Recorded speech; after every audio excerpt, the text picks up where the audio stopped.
Of ground plot किसे कहते हैं? वो ऐसा प्लॉट होता है जो मैप पे तो एग्जिस्ट करता है, लेकिन जब फिजिकली हम वहाँ पे जाते हैं तो वहाँ पे भी रोड नहीं बना होता, सिर्फ उसको मैप की हद तक देख सकते हैं या उस पर प्लॉट के ऊपर एग्जैक्ट लोकेशन पे पहुँच सकते हैं। इस तरह के प्लॉट को ऑफ ग्राउंड प्लॉट कहते हैं। फाइल और प्लॉट में क्या फ़र्क होता है? जब तक उसकी बैलेटिंग नहीं हो जाती, उसको आपका मैप नहीं आ जाता और नंबर एलोकेट नहीं हो जाता, तो वो फाइल ही कहलाती है, प्लॉट नहीं होता। अगर हम किसी प्लॉट का बयाना करते हैं और बयाना करते वक्त 4 से 6 हफ्ते का वक्त लेते हैं, काम करते वक्त हमें किन चीज़ों का ख्याल रखना चाहिए? जो बयाने की अमाउंट होती है ना, वो मार्केट में जो डिसाइडेड है वो 1/3 या 1/4 यूजुअली चलती है of the total decided deal. कौन सी प्रॉपर्टी इन्वेस्टमेंट के लिए बेहतर होती है? जिस ब्लॉक का भी आप इन्वेस्टमेंट करना चाहते हैं, कोशिश करेंगे वहाँ करें जहाँ पे उसका पोजीशन नियरली एक्सपेक्टेड है, विद इन 2-3 मंथ्स या 4-5 मंथ्स एक्सपेक्टेड है, तो वहाँ पे आपकी इन्वेस्टमेंट जो ज़्यादा देर के लिए बाउंड नहीं होगी।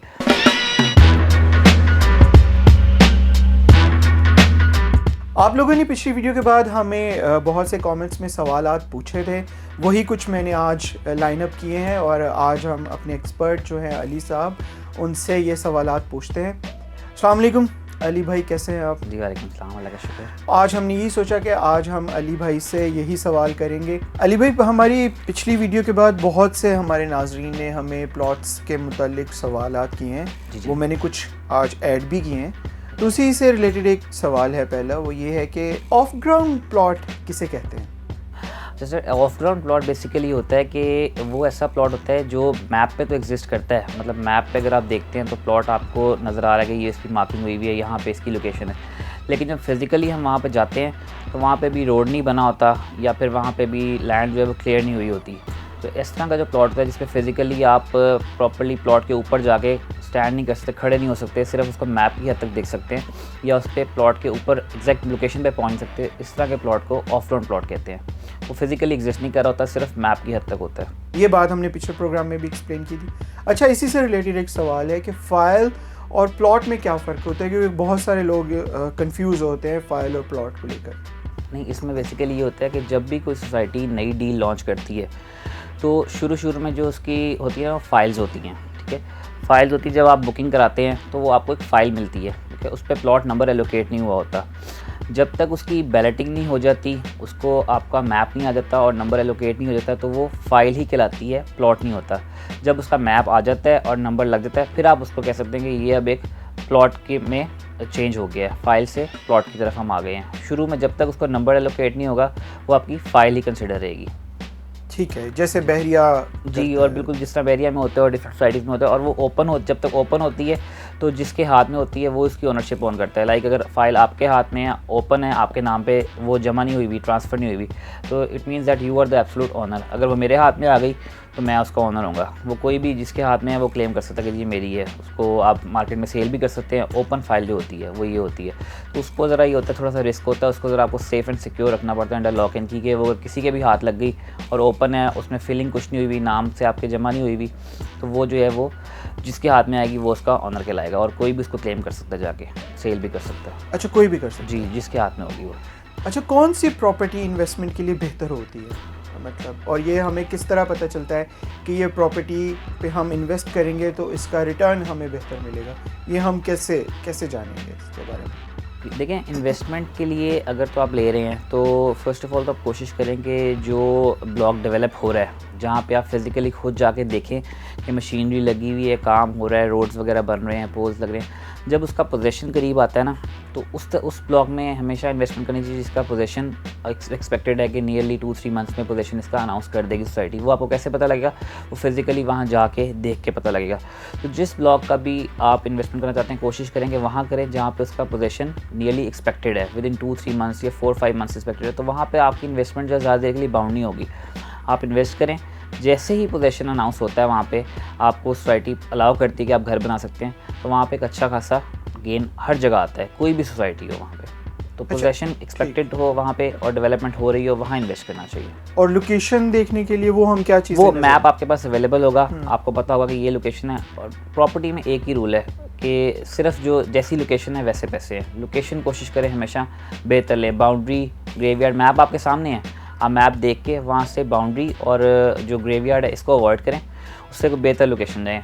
टोटली डेफिनेटली आपके बजट पे भी डिपेंड करता है, जितना बजट होगा। अगर आपने टॉप लोकेशन लेनी है, कॉर्नर फेसिंग पार्क, उनकी डिमांड हमेशा मार्केट से ऊपर होती है, लेकिन उनकी प्राइस भी फिर वैसी होती है। यानी जितना गुड़ डालेंगे जी एग्जैक्टली वही हिसाब होता है। अच्छा, ये बात जो भी आपने की, हमने पिछली दफ़ा भी ऐड की थी और अपने दोस्तों से कहा भी था कि अगर आपने प्लॉट लेना है तो आप फिज़िकली खुद जाके पहले ज़रूर देखें। जी, आप एजेंट्स पे उतना भरोसा फ़िलहाल ना करें।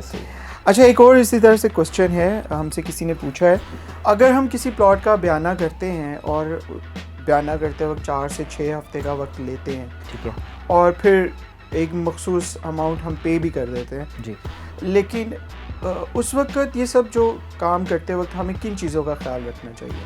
जी, ये बड़ा इंपॉर्टेंट सवाल है। देखें, फ़र्स्ट ऑफ़ ऑल तो जो बयाने की अमाउंट होती है ना, वो मार्केट में जो डिसाइडेड है वो 1/3 या 1/4 यूजुअली चलती है of the total decided deal. अच्छा, ये डिसाइडेड है मार्केट में? जी, मार्केट में ना यूजुअली चलती है। लेकिन ये कैसे पता चलता है कि देखें, अगर आप 1 करोड़ का प्लॉट ले रहे हैं, आपके प्लॉट की जो डिसाइडेड अमाउंट है, बायर सेलर में जो म्यूचुअल अंडरस्टैंडिंग से डील लॉक हुई है वो 1 करोड़ पे हुई है। अब वो बायर कहता है कि जी मुझे इस पेमेंट के लिए कोई 4 to 5 वीक्स का टाइम चाहिए। उसमें ये होता है कि सेलर कहता है कि जी आप इसका ना मुझे बयाना कर लें, मेरे साथ बयाना अमाउंट कर लें। अब वो अमाउंट कितनी होगी, या 1/3 होगी या 1/4 होगी, ठीक है। लेट्स सपोज कि 1 करोड़ में आपकी डील लॉक हो रही है, ठीक है, आप बयाना करते हैं सेलर के साथ, तो उसमें बयाने की जो अमाउंट होगी वो एज़ पर मार्केट रेट, वो अगर 1/3 करेंगे तो तकरीबन 33 लाख बनेगी, और अगर आप 1/4 बयाना करेंगे तो तकरीबन 25 लाख आपने सेलर को जो है पे करना है एट द टाइम ऑफ बयाना, ताकि आप उससे टाइम गेन कर सके 4 to 5 वीक्स का। लेकिन ये कोई फिक्स अमाउंट नहीं है, मार्केट का रूल है कि 1/3 या 1/4 करते हैं। लेकिन अगर आपकी अंडरस्टैंडिंग है, आप उससे कहते हैं मैं फ़िलहाल इतना पे नहीं कर सकता, 25 लाख 1/3 बनता है, मैं आपको जो है 20 लाख कर सकता हूँ या 15 लाख कर सकता हूँ। अच्छा, सॉरी, ये है जी, ये रूल है, मतलब म्यूचुअल अंडरस्टैंडिंग कर पे, सकते हैं। म्यूचुअल अंडरस्टैंडिंग पे, टोटली म्यूचुअल। मतलब ये कोई हार्ड एंड फास्ट रूल नहीं है कि आप नहीं कर बिल्कुल नहीं।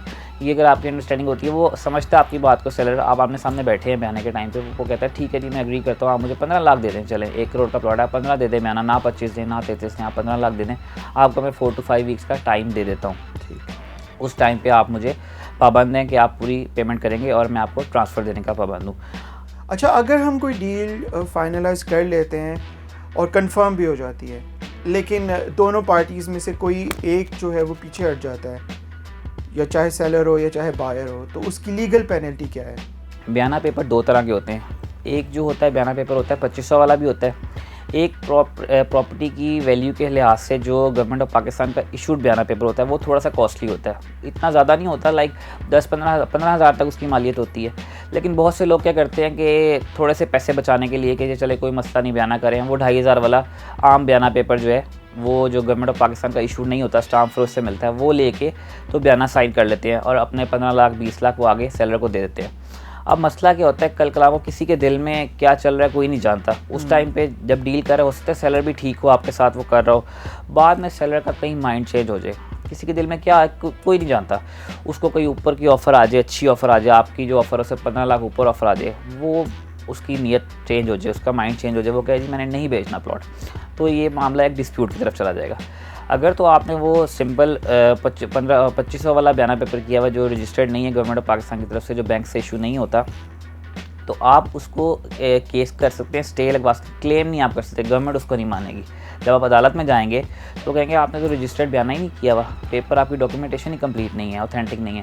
तो बेहतर है क्लाइंट्स के लिए भी कि जब वो इतनी बड़ी डील कर रहे हैं, इतनी इन्वेस्टमेंट कर रहे हैं, तो 8-10 हज़ार बचाने की ज़रूरत नहीं है। आप जो वैलिड बयाना पेपर है, जो गवर्नमेंट जिसको मानती है, वो बयाना पेपर साइन करें, और ताकि आप जो है अपने आप को भी सिक्योर करें, अपनी जो हार्ड एंड मनी है उसको भी सिक्योर करें। किसी किस्म का कल कला खुदा ना खास्ता कोई मसला आ जाता है डील में, तो आप एटलीस्ट उस पर केस तो कर सकते हैं ना, आप क्लेम तो कर सकते हैं, जिस तरह भी मामले को आगे फिर लेके चलना हो। तो अदालत में मामला जाते हैं तो थोड़ा सा लंबा भी होता है केस, यहाँ पे पाकिस्तान में जिस तरह के मामला आपको पता ही है, लेकिन फिर भी आप सिक्योर तो होते हैं। अभी एक छोटा सा वाक़या हमारे साथ भी हुआ है, एटलीस्ट 2 साल इस बात को हो चुके हैं। हमने भी एक क्लाइंट को प्लॉट ख़रीद के दिया, उन्होंने 5 to 6 वीक का टाइम मांगा और 30 लाख जो है वो बयाना अमाउंट डिसाइड हुई हमारी कि 30 लाख रुपए हमने पे करना है। तकरीबन आप कह लें 1 करोड़ 20 लाख की डील थी। जो सेलर थी वो खातून थी, सारा कुछ बड़ा अच्छा खुश उसलूबी से हुआ, बयाना भी हो गया, हर चीज़ हो गई, साइन हो गई, एग्रीमेंट हो गई। हमने ये उस वक्त अच्छा काम किया था। सेलर को भी मैंने, जो मेरे बायर थे क्लाइंट, उनको मैंने यही कहा था कि आप इतनी बड़ी डील, वो भी ये कहते कि 2500 वाला बयाना कर लेते हैं, उनको मैंने यही मशवरा दिया कि आप इतनी बड़ी डील कर रहे हैं, 1.25 करोड़ का तकरीबन आप प्लॉट ले रहे हैं, तो आप बयाना पेपर जो है वो ऑथेंटिक करें, जो 15,000 वाला होता है। उन्होंने बात मानी, हो चुका, हमने वो बयाना कर लिया, साइन सारा कुछ हो गया। ट्रांसफ़र से 5 दिन पहले वो खातून जो हैं सेलर जो हैं वो ट्रांसफ़र देने से मुकर गई। उनको पता नहीं किसने क्या उनका ब्रेन वॉश किया कि जी आपने सस्ता भेज दिया, व्हाटएवर जो भी उनके साथ हुआ, वो ट्रांसफ़र पे नहीं। उन्होंने कहा जी मैंने ट्रांसफ़र नहीं देनी, आप जो है ना अपने पैसे वापस ले लें। अब ऐसे तो नहीं होता पैसे वापस ले लें, वो तो प्रॉपर आपने एग्रीमेंट किया हुआ है, उन्होंने साइन किए हैं, अंगूठे लगाए हैं उस पर, अपने होशो हवास में सारा कुछ हुआ है, हर चीज़ है, विटनेस थे, साइन हुए उनके, सब कुछ हुआ हुआ। तो वो केस जो है वो फिर डिस्प्यूट की तरफ चला गया, कोर्ट में चला गया मामला, और अभी भी मामला चल रहे हैं। तकरीबन ऑलमोस्ट 2 साल हो गए इस बात को, केस अदालत में है। और हमारी डॉक्यूमेंटेशन कंप्लीट थी, हर चीज़ क्लियर थी, डॉक्यूमेंट्स हमने उनकी आईडी कार्ड की कॉपी, हर डॉक्यूमेंट साथ लगाया हुआ था, विटनेस थे, सब चीज़ें थी, हमारा केस स्ट्रॉन्ग है। तो अल्हम्दुलिल्लाह फ़ैसले के करीब हैं और इंशाल्लाह बड़ी उम्मीद है कि हमारे मामला अदालती स्लो ज़रूर है, लेकिन ये है कि अगर आपकी डॉक्यूमेंटेशन पूरी है, हर चीज़ कंप्लीट है, तो फ़ैसला जो है ना आपके हक़ में ही आता है इंशाल्लाह। अच्छा, ये हमसे किसी ने सवाल पूछा है कि क्या हम सेलर के भाई या किसी ब्लड रिलेटिव्स के साथ बयाना कर सकते हैं, तो ये सेफ़ है और ऐसा करते वक्त हमें किन चीज़ों का ख्याल रखना चाहिए?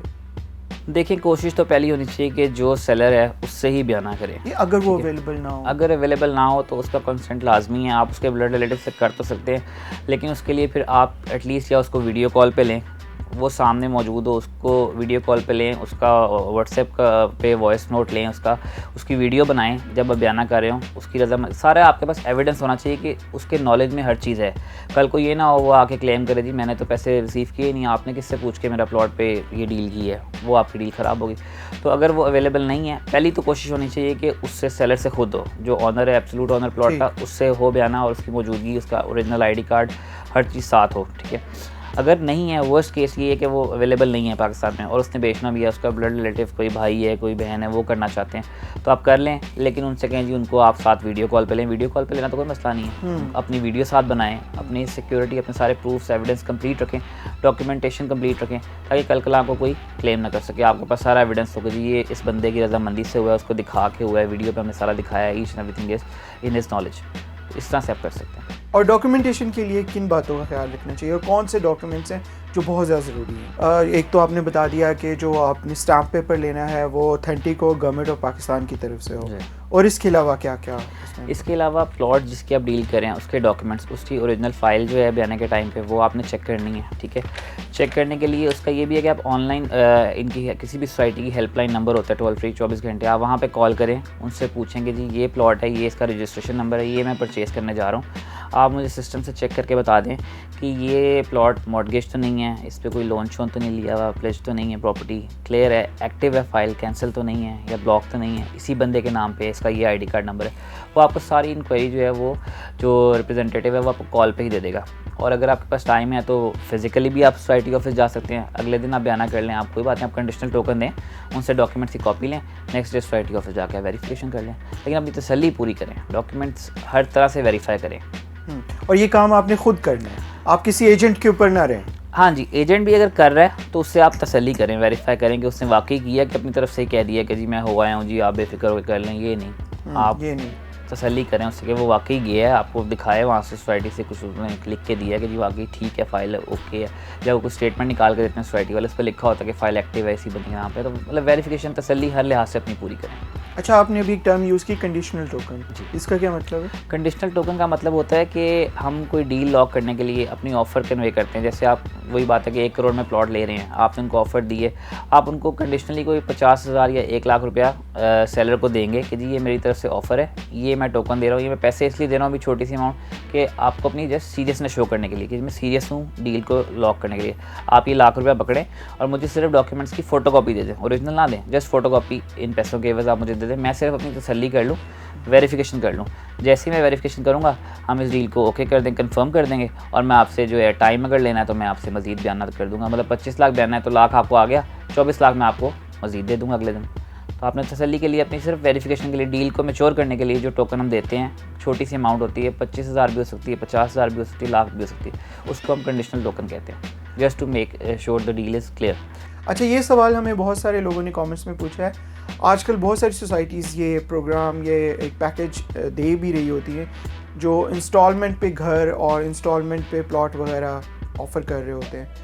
तो एक तो इसके बारे में हमें बताएं ज़रूर कि ये किस तरह से काम करता है और कितना सेफ़ है, और दूसरा ये कि अगर किसी भी मजबूरी की वजह से आप वो इंस्टॉलमेंट देना बंद कर देते हैं तो उसके बाद सोसाइटी क्या करती है, क्या वो प्लॉट कैंसिल कर देती है? तो अगर कैंसिल करती है तो वो कितने अरसे के बाद वो करती है? अच्छा, ये सोसाइटी ना वेरी करता है। कुछ सोसाइटीज़ होती हैं वो आपको 6 महीने का टाइम देती हैं कि अगर 6 महीने कंसेक्यूटिव आपकी कोई भी इंस्टॉलमेंट्स लगातार नहीं आप पे कर पा रहे मिसिंग है, तो वो आपकी फ़ाइल का जो स्टेटस है वो ब्लॉक में डाल देते हैं। पहले वो उसको ब्लॉक करते हैं, फिर आपको नोटिस आते हैं कि जी आप अपनी इंस्टॉलमेंट्स पे करें। 2-3 महीने मज़ीद वो आपको नोटिस देते हैं। अगर आप फिर भी नहीं पे करते तो वो फिर आपकी फ़ाइल का स्टेटस जो है वो एक्टिव से ब्लॉक से कैंसिल में डाल देते हैं कि जी आपकी फ़ाइल कैंसिल हो गई, आप जो है अपने पैसे जो है वो वापस ले लें। उसमें भी कुछ परसेंटेज वो रिडक्शन करती है सोसाइटी। लेकिन मोस्टली जो सोसाइटीज़ होती हैं उनमें ये होता है कि अगर आपने नहीं पे की, 8-9 महीने नहीं पे की और आपके पास पेमेंट आती है, आप लमसम उनको कहते हैं कि जी मैं आपको सारे पैसे इकट्ठे पे कर देता हूँ, तो वो आपकी फ़ाइल दोबारा से कुछ रिस्टोरेशन चार्जेस होते हैं वो रिस्टोर कर देते हैं और आपसे इकट्ठे पैसे लेके दोबारा से आपकी फ़ाइल एक्टिव कर देते हैं। लेकिन कुछ सोसाइटी, जिस तरह लास्ट वीडियो में मैंने बताया था कि ओवर सेलिंग हुई होती है, जहाँ पे एक्स्ट्रा इन्होंने फाइल्स बेची होती हैं और जगह इनके पास कम होती है, उसमें सोसाइटी को एक अच्छा ये बेनिफिट मिल जाता है। वो कहती है कि अच्छा इस बंदे ने पैसे नहीं दिए, पहले ही हमारे पास लाइन में बहुत बंदे हैं जिनको प्लॉट देने हैं, वो कहते हैं इसका कैंसिल करो, दूसरे को एलोकेट कर दो। उसको वो कैंसिल करके जो पीछे बंदे लाइन में होते हैं जिनको प्लॉट्स नहीं मिले होते, प्रोटेस्ट कर रहे होते हैं, वो उनको एलोकेट कर देते हैं और जो इंस्टॉलमेंट्स नहीं दे रहा होता उसकी कैंसिल करके उसको पैसे उसके वापस कर देते हैं। और उसने जितने दिए हैं वो भी ज़ाया जाते हैं? नहीं, वापस कर देते हैं। वो कर देते रिफंड, हाँ जी, वो रिफंड हो जाते हैं। कुछ डिडक्शन होती है, लेकिन ये कि रिफंड हो जाते हैं, पैसे ज़ाया नहीं जाते। अच्छा, ज़ाया नहीं जाते? हाँ जी, लेकिन मिल जाते हैं। हाँ जी, रिफंड हो जाते हैं। Thank you so much Ali भाई। नाज़रीन, ये था आज का हमारा प्रोग्राम। हमारे इस प्रोग्राम का मकसद यही है कि आप लोग प्रॉपर्टी ख़रीदते वक्त ख़ुद बहुत सी चीज़ों का ख्याल रखें और अपनी रिसर्च मुकम्मल करें। किसी भी एजेंट के पास जाने से पहले, किसी भी रियल एस्टेट के ऑफिस जाने से पहले आपको ख़ुद बहुत सी इंफॉर्मेशन का पता होना चाहिए। आपको ख़ुद बहुत सी मालूमात होनी चाहिए कि मैंने ये डील करनी है या मैंने ये प्लॉट देखना है तो मुझे किन किन बातों का ख्याल रखना चाहिए। ये कुछ क्वेश्चंस थे जो आप लोगों ने हमसे पूछे थे सोशल मीडिया के तवस्सुत से। आइंदा भी हमसे सवाल ज़रूर करते रहिएगा ताकि हम उनको शामिल कर सकें और उसके ऊपर जवाब ले सकें। बहुत शुक्रिया। अल्लाह हाफ़िज़।